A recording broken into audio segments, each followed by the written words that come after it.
अगर आपने बाबरी मस्जिद तोड़वाने वालों को, कब्रिस्तानों पर कब्जा करने वालों को वोट दिया तो आपके बाप दादा की कब्रों को भी उखाड़ कर फेंकेगा, उस वक्त उसका मुजरिम कोई नहीं, आप होइएगा, क्योंकि हाथ उनका होगा, कुदाल आपकी होगी। यकीन जानो, वोट नहीं है, ये तलवार है।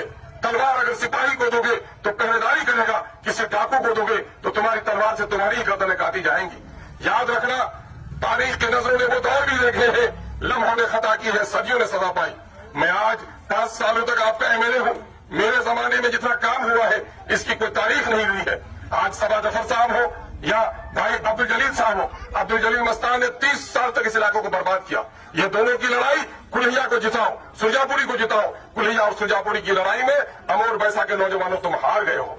तुम्हारी सड़कें नहीं बन सकी, तुम्हारे पुल नहीं बन सके।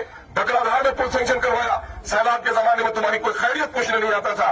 मैं सैलाब, तूफानी सैलाब में सरकारी ऑफिसरों को मोटर बोट पे जाकर पूरा सर्वे करवाया। आज सादीपुर से लेकर रसेली तक, हजरिया, बिजलिया, जंगावा तक जाकर देखो, कनकई में, मनंदा में और परमान में 32 करोड़ रुपए से हमने जो काम करवाया है वो अपनी नजीर आप है। रसेली और खाड़ी का पुल 10 सालों से लटक रहा था, ये कह रहे कि मेरे चचा की हुकूमत है, बनवा न सका।